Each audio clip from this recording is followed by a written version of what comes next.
Okay, good evening friends, welcome to channel Spy Trading. And आज अभी हम लोग कल के मार्केट के बारे में बात कर लेते हैं कि कल बुधवार रहेगा और बुधवार और फिर गुरुवार ये दोनों स्टडी हम लोग कर लेंगे। तो दैट्स वाई आज का दिन बहुत ज़्यादा इंपॉर्टेंट है। तो आप लोग अभी समझ गए होंगे कि बुधवार और गुरुवार को एक्सपायरी, और आज जो दिन बीता हम लोग उसकी केस स्टडी करेंगे कि आज मंगलवार था तो फिन निफ्टी की एक्सपायरी थी। तो सबसे पहले उसको देख लेते हैं। तो यहाँ पे अगर आप देखोगे तो जर्नली आपको 12:30 वाला अगर वीडियो अभी तक किसी ने नहीं देखा है तो वो जाके देख लो। चैनल पे पड़ी है कि 12:30 का फार्मूला कैसे काम करता है, यानी कि सेकंड हाफ मार्केट का कैसे ट्रेड करना रहता है, वो मैंने उसमें एक्सप्लेन किया है।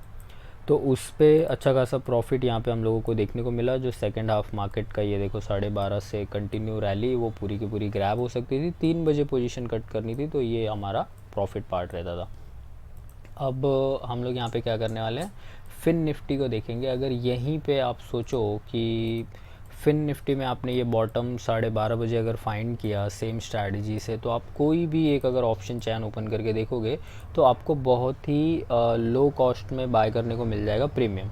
तो सबसे पहले यहाँ पे मैं एक नज़र लगा लेता हूँ कि मार्केट कितने से ऊपर आया है। तो ये मार्केट था 17,800 के आसपास, ठीक है।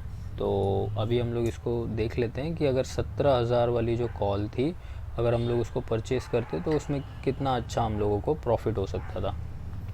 तो मार्केट यहाँ से ऊपर आई है, ठीक है। तो लेवल्स पहले देख लेते हैं। मार्केट आई है 17,600 के आसपास से, तो 17,600 जो एट द मनी का कॉल था वो हम लोग परचेज़ कर सकते थे।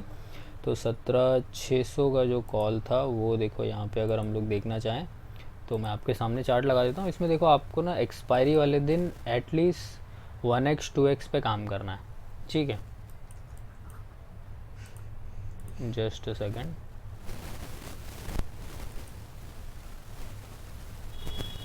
ठीक है, फिन निफ्टी ऑप्शन चैन 17,600।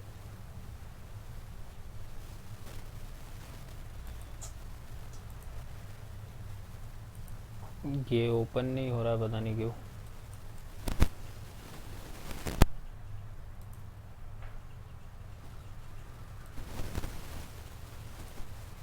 देख लेते हैं एक बार रिफ्रेश करके। अच्छा, मतलब एक्सपायरी हो गई है और 12 भी बज गया है तो ये गायब हो गया रहेगा। बट इसको जर्नली अगर आप ओपन करके देखते थे ना इसका चार्ट, तो मैं आपको डेफिनेट बता सकता हूँ कि यहाँ पे 3x से 4x तक मनी हुआ था। मतलब ये आपको तकरीबन तकरीबन मिलता 50 से 60 रुपीज़ के बीच में, या कुछ सी 30 रुपीज़ पे भी मिल गए थे। और फिर सडन जब मार्केट में इतना बड़ा पंप आया, अप साइड पे मार्केट निकला, तो इसने अच्छी खासी रैली की और यहाँ पे हम लोगों को ग्रोथ देखने को मिल गया, जो कि हम लोग पूरा मार्केट प्रेडिक्ट कर रहे हैं। निफ्टी, बैंक निफ्टी, फिन निफ्टी सब, और फिन निफ्टी में एक्सपायरी थी। तो इस हिसाब से अगर आप रैली देखोगे तो रैली मैं आपको कैलकुलेट करके दिखाता हूँ। 12:30 बजे हमारी एंट्री होती थी, तो 12:30 ये बजा और ये वाला ब्रेकआउट पे हम लोग बाय करते। तो यहाँ तक 157 पॉइंट्स, और कोई भी अगर एक कॉल आप पकड़ लेते जो 60 रुपीज़ का होता, in the money, at the money का होता, तो आराम से वो डबल या ट्रिपल तो हो ही जाता था आराम से। इसकी तो गारंटीड थी, और स्टॉप लॉस पीछे से ट्रेल करने पे अच्छा खासा हम लोगों को वहाँ पे प्रॉफिट होता था। अब इसी तरीके से हम लोग बैंक निफ्टी का प्रेडिक्शन कर लेंगे गुरुवार के लिए कि गुरुवार को क्या हो सकता है मार्केट में। तो सबसे पहले अपने फेवरेट टाइम फ्रेम पे आ जाते हैं। बैंक निफ्टी के लिए 1 डे का टाइम फ्रेम मैं देखो यहाँ पे लगा ले रहा हूँ, ठीक है। आपने भी ऐसे ही लगा लेना है कि 1 डे का टाइम फ्रेम मैं यहाँ पे एनालाइज़ कर लूँ।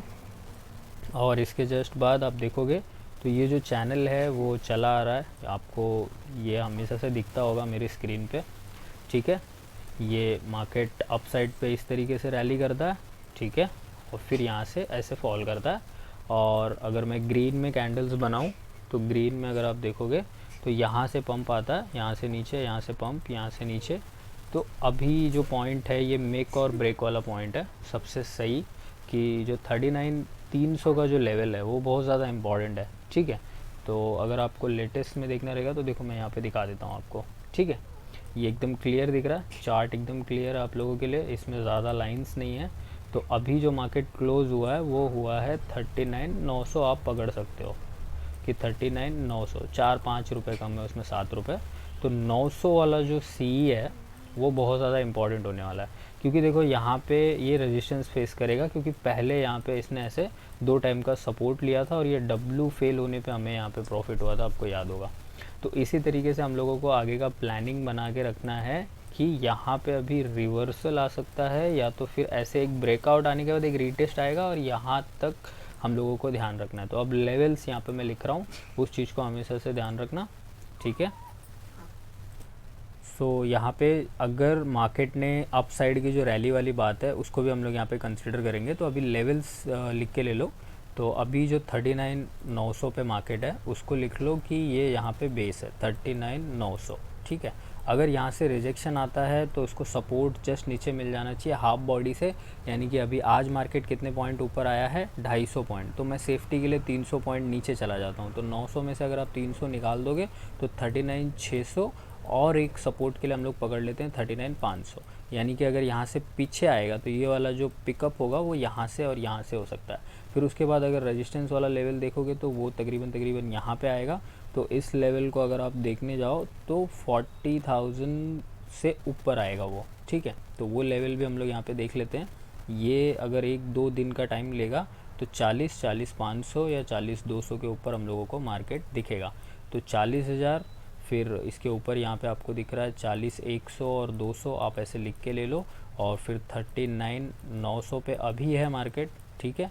39,600 से कम बैक करना चाहिए। अगर बायर्स को नीचे एंट्री चाहिए, कोई भी मिस कर दिया होगा एंट्री को, तो एक पुल बैक वहाँ पे बनता है। अब अगर यहाँ से ये अप साइड पे रैली किया, 40 के ऊपर ट्रेड करना स्टार्ट किया, यानी कि ये बहुत इंपॉर्टेंट चैन बन जाएगा हमारे लिए कि 40,000 आएगा इसके जस्ट ऊपर मार्केट, फिर 100 आएगा, 200, फिर 300, इस तरीके से। तो यहाँ से एक की पॉइंट का ध्यान रखना है कि जब ये 100-200 पे जो रिवर्सल वगैरह हैपन हो जाएंगे तब मार्केट एक अप साइड की रैली पे फिर ये वाले रेजिस्टेंस लेता हुआ कुछ इस तरीके से हम लोगों को पैटर्न देखने को मिल सकता है, जो कि ये पूरा का पूरा ये जो चैनल है ये ऐसे वाले मूवमेंट में चेंज हो जाएगा। अप डाउन्स तो बने रहेंगे बट एटलीस्ट हम लोग फिर सी साइड काम करना चालू करेंगे, क्योंकि पिछले पूरे जनवरी से अगर आप बोलोगे या दिसंबर के बाद से हम लोग कुछ पी पे ही ज़्यादा काम कर रहे हैं। तो ये माइंडसेट बदल जाएगा अगर हम सी होल्ड करेंगे या ओवरनाइट होल्ड करेंगे, गैप अप खुलता ही रहता है, तो उस हिसाब से हमारा पोजीशन ठीक रहेगा। अब यहाँ पे जो ब्रेक और मेक वाला लेवल है वो यही है कि कल अगर निकल भी जाता है यहाँ से तो हम लोग रीटेस्ट का वेट करेंगे, ठीक है। इसी लेवल पे आने पे हम लोगों को बाइंग देखनी है, और यहाँ से अगर नीचे रिजेक्ट होता है तो भी हम लोग को ख़रीद के चलना है और अपसाइड का एक व्यू बना के चलना है। अब अगर यहाँ से अगर एक पैनिक सेलिंग या ऐसा कुछ आता है या कुछ इम्पैक्ट आता है तो हम लोगों को ये लेवल्स हमेशा याद रखने कि इसके नीचे मार्केट सपोर्ट पे रहता था, तो इस बार अगर वो टूटेगा तो घबराहट होगी, तो फिर सेलिंग आएगी तो मार्केट ज़्यादा टूट सकता है। तो ऑलवेज़ रिमेंबर योर सपोर्ट कि वो सपोर्ट से जल्दी ब्रेक्स नहीं होने चाहिए। यहाँ से जिनकी एंट्री हुई है वो मार्केट को और ऊपर लेके जाएंगे। यहाँ पे लाने के बाद में भी एक ड्रॉप देख सकते हैं, फिर इस तरीके से फिर ऐसे कुछ ब्रेकआउट हम लोगों को देखने को मिल सकता है आने वाले दिनों में। ये लेवल्स आप लिख के ले लो, ठीक है। एंड इसी तरीके से हम लोग निफ्टी का भी लेवल्स आपके सामने रख सकते हैं। निफ्टी मैं आप लोगों के ऊपर छोड़ रहा हूँ एज ए स्टडी मटेरियल, आप इसको बना लो। यहाँ पे सिंपल एक देखो ऐसे बना सकते हो, एक क्रॉस ट्रेंड लाइन कुछ इस तरीके से ड्रॉ करो, फिर ये एक सपोर्ट लाइन यहाँ से ड्रॉ करो, फिर एक सपोर्ट लाइन जो यहाँ पे ड्रॉ हो रही है वही 200 पे। तो मैंने देखो पहले ही एक शॉर्ट्स वीडियो डाल के रखा है कि 250 और फिर 200, 17,200 और 17,100 पे तो अभी है ही है मार्केट। यहाँ से रिजेक्ट होकर अगर नीचे जाएगा तो 17,000 का बैंड नहीं तोड़ना चाहिए। ये जो 100 पॉइंट है, ये 100 पॉइंट वेरी इंपॉर्टेंट है। ये हीरो जीरो में भी कंसीडर हो सकते हैं, जैसे कि हमारा बैंक निफ्टी में 39,900 कंसीडर हो रहा है, सेम एज दैट। क्लियर? तो 17,100 का सी या पी ये हम लोगों को बहुत ज़्यादा माइंड में रख के चलना है 2 दिनों के अंदर, ठीक है। चलो, thank you so much for watching, bye bye, take care.